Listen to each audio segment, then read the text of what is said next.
Hello everyone. New tax regime को attractive बनाने के लिए बजट 2023 में इसके अंदर काफ़ी सारे चेंजेस कर दिए गए।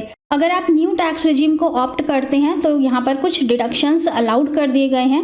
न्यू टैक्स रिजीम इंट्रोड्यूस्ड हुई थी बजट 2020 में, यानी कि ये एप्लीकेबल हुई थी असेसमेंट ईयर 21-22 से।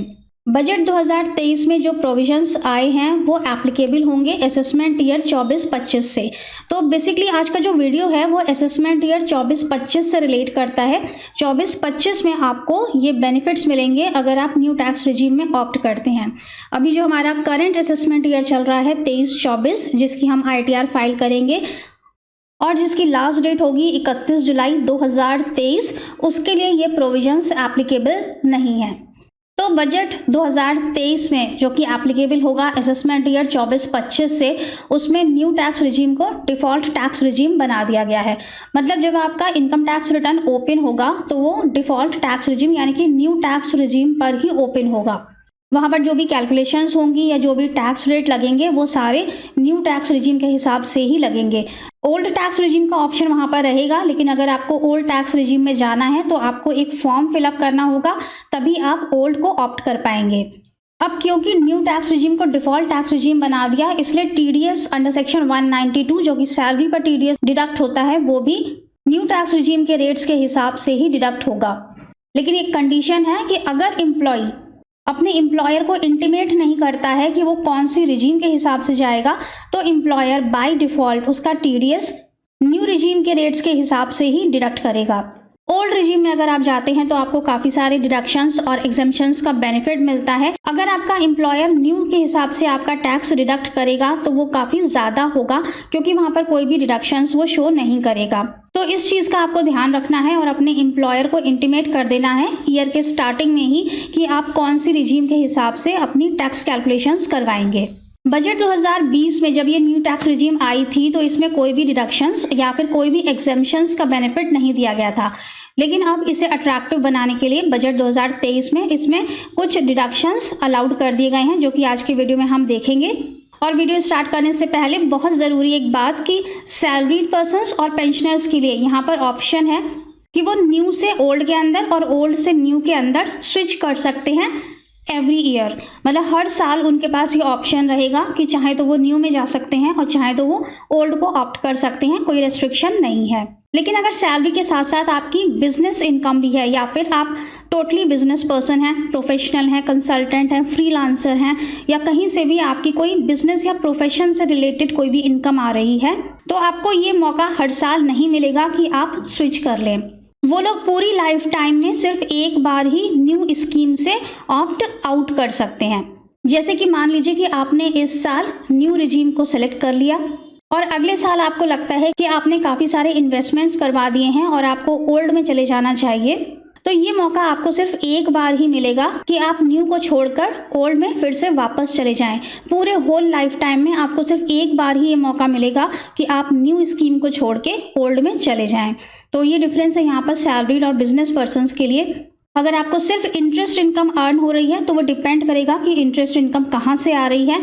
अगर बिजनेस से रिलेटेड इंटरेस्ट इनकम नहीं है वो, तो आपको हर साल मौका मिलेगा कि आप स्विच ओवर कर सकते हैं। चलिए स्टार्ट करते हैं आज का वीडियो और जानते हैं कि बजट 2023 में जो कि एप्लीकेबल होगा असेसमेंट ईयर 24-25 से, कौन से 7 बेनिफिट आपको मिलने वाले हैं। सबसे पहला और इम्पॉर्टेंट चेंज स्कीम को अट्रैक्टिव बनाने के लिए किया गया है कि 2.5 लाख के बजाय 3 लाख की इनकम को टैक्स फ्री कर दिया गया है, जो कि हमारी बेसिक एग्जेम्पशन लिमिट है। अगर आप ओल्ड में जाते हैं या फिर आप करेंटली जो न्यू स्कीम चल रही है उसमें जाते हैं तो भी 2.5 लाख की ही लिमिट है। 2.5 लाख से ऊपर की इनकम टैक्सेबल होती है। तो अब यहाँ पर अमेंडमेंट क्या किया गया है कि 2.5 लाख से इसे बढ़ाकर 3 लाख कर दिया गया है, जबकि अगर आप ओल्ड में जाएंगे तो वहाँ पर अभी भी पहले वाली ही लिमिट है, 2.5 लाख ही असेसमेंट ईयर 24-25 में भी होगी। इसके बाद जो दूसरा चेंज किया गया है, सेक्शन 87A टैक्स रिबेट में चेंज किया गया है। पहले सेक्शन 87A में सिर्फ 5 लाख तक की इनकम पर ही रिबेट मिलता था 12,500 रुपये का, और आपकी टैक्सेबल इनकम नील हो जाती थी, आपको टैक्स नहीं देना पड़ता था। अब न्यू टैक्स रिजीम में जो कि एप्लीकेबल होगी असेसमेंट ईयर 24-25 से, इस लिमिट को 5 लाख से बढ़ाकर 7 लाख रुपए कर दिया गया है। मतलब अगर आपकी इनकम 7 लाख रुपए के अंदर आती है तो आपको कोई भी टैक्स नहीं देना होगा। यहाँ पर आपको 7 लाख की इनकम पर 25,000 रुपए का रिबेट मिलेगा और आपका टैक्स निल हो जाएगा। लेकिन अगर आप ओल्ड स्कीम के अंदर जाएंगे तो वहाँ पर अभी भी 5 लाख रुपए की ही लिमिट है।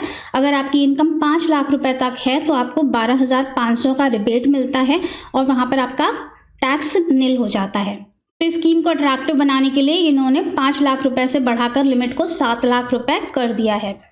अगला चेंज है स्टैंडर्ड डिडक्शन में।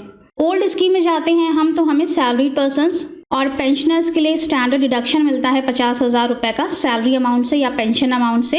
लेकिन न्यू स्कीम में ये स्टैंडर्ड डिडक्शन नहीं था। असेसमेंट ईयर 24-25 से इसे स्टार्ट कर दिया जाएगा और सैलरीड पर्सन्स और पेंशनर्स स्टैंडर्ड डिडक्शन 50,000 रुपए का क्लेम कर सकते हैं अपने सैलरी के या पेंशन के अमाउंट से। दूसरा है सेक्शन 80 CCD 2 में चेंज किया गया है। अगर आपका एम्प्लॉयर कोई भी कंट्रीब्यूशन करता है NPS अकाउंट में तो आपको डिडक्शन यहाँ पर मिल जाएगा 80 CCD 2 के अंदर। ये डिडक्शन हमें ओल्ड स्कीम में मिलता है, लेकिन फिलहाल जो हमारी करंट स्कीम चल रही है न्यू स्कीम, उसमें ये डिडक्शन नहीं है, तो इसे स्टार्ट कर दिया गया है असेसमेंट ईयर 24-25 से। इसके बाद 5वां चेंज क्या है कि फैमिली पेंशन का डिडक्शन अलाउड कर दिया गया है। अगर आपको फैमिली पेंशन मिलती है तो यहाँ पर डिडक्शन कितना होगा, 15,000 रुपये या फिर 1/3 of family pension amount which ever is less, वो आपका डिडक्ट हो जाएगा फैमिली पेंशन के अमाउंट से।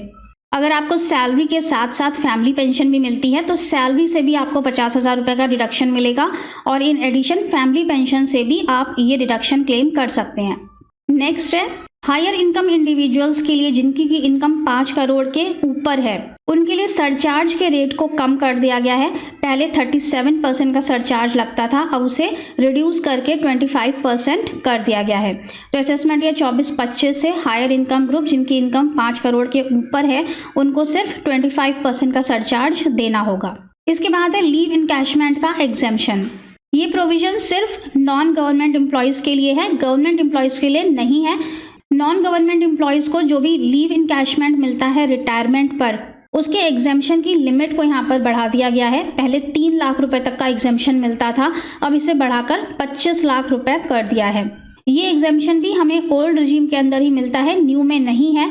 लेकिन अब असेसमेंट ईयर 24-25 से आपको ये एग्जेम्पशन मिलना शुरू हो जाएगा और जो भी नॉन गवर्नमेंट एम्प्लॉयज़ हैं वो रिटायरमेंट पर जो लीव इनकैशमेंट उन्हें मिलता है उसका एग्जेम्पशन ले सकते हैं 25 लाख रुपए तक। इसके साथ ही न्यू टैक्स रिजीम के अंदर रेट्स को भी काफ़ी रिड्यूस किया गया है। चलिए देखते हैं कि असेसमेंट ईयर 24-25 से न्यू टैक्स रिजीम के अंदर हमारे स्लैब रेट्स क्या होंगे। तो यहाँ पर हमने एक कंपैरेटिव चार्ट बनाया है। पहले 2 कॉलम हमारे जो करंट असेसमेंट ईयर चल रहा है उसके लिए हैं, ये न्यू टैक्स रिजीम है और ये ओल्ड टैक्स रिजीम है। अगर हम करंट सिनेरियो में कंपैरिजन करें तो न्यू टैक्स रिजीम में रेट्स काफ़ी कम दिए हुए हैं, जबकि ओल्ड टैक्स रिजीम में आपको रेट्स यहाँ पे ज़्यादा पड़ते हैं। यहाँ पर 5, 20 और 30 का स्लैब है, जबकि न्यू रिजीम में जाते हैं तो 5, 10, 15, 20, 25, 30 यहाँ पे 6 स्लैब दिए गए हैं। अब इसमें जो अमेंडमेंट हुआ है उसमें न्यू स्लैब रेट्स क्या बताए गए हैं जो कि फाइनेंशियल ईयर 23-24 यानी कि असेसमेंट ईयर 24-25 से एप्लीकेबल होंगे। तो आप वीडियो को पॉज करके यहाँ पर रेट्स देख सकते हैं। 3 लाख रुपए तक की इनकम पर कोई भी टैक्स नहीं है जो कि हमारी बेसिक एग्जेम्पशन लिमिट होगी। लेकिन अगर आप ओल्ड में जाएंगे तो यहाँ पर पहले की तरह ही 2.5 लाख रुपए की ही लिमिट है। ओल्ड के रेट्स यही रहेंगे जो पहले थे 5, 20 और 30, लेकिन न्यू के रेट्स चेंज हो जाएंगे। न्यू के रेट्स में दूसरा स्लैब है इनका 3 से 6 लाख की इनकम का, जिस पर कि 5% का टैक्स होगा। 6 से 9 लाख पर 10% का होगा, 9 से 12 लाख पर 15% का, 12 से 15 लाख पर 20% का और 15 लाख से अबव 30%। आपके लिए कौन सी रिजीम बेटर रहेगी ये डिपेंड करता है कि आपका इनकम अमाउंट क्या है, साथ ही आपने कहाँ इन्वेस्टमेंट्स किए हुए हैं, आपके डिडक्शंस कितने हैं, एग्जेम्पशंस कितने हैं। तो आपको ये कैलकुलेशन करनी होगी। यहाँ पे पर्टिकुलरली नहीं बताया जा सकता कि किस व्यक्ति के लिए न्यू स्कीम बेटर है और किसके लिए ओल्ड बेटर है। इंटरनेट पर आपको काफ़ी सारे ऐप्स भी मिल जाएंगे, साथ ही काफ़ी सारे आपको कैलकुलेटर्स भी मिल जाएंगे जो आपको कैलकुलेट करके बता देंगे कि आपको कौन सी रिजीम में जाने पर कितना टैक्स देना पड़ेगा। तो वहाँ से आप कैलकुलेट करके डिसाइड कर सकते हैं कि आपको कौन सी रिजीम के साथ जाना है। फाइनेंशियल ईयर 23-24 स्टार्ट हो चुका है। अपने एम्प्लॉयर्स को आप इंटीमेट कर दीजिए, कैलकुलेशंस कर लीजिए, इंटीमेट कर दीजिए उन्हें कि आप कौन सी रिजीम के अंदर जाएंगे। अगर आपने काफ़ी सारे इन्वेस्टमेंट्स करवाए हुए हैं और आप डिडक्शंस का बेनिफिट लेना चाहते हैं तो बेटर रहेगा कि आप ओल्ड के साथ ही जाएं।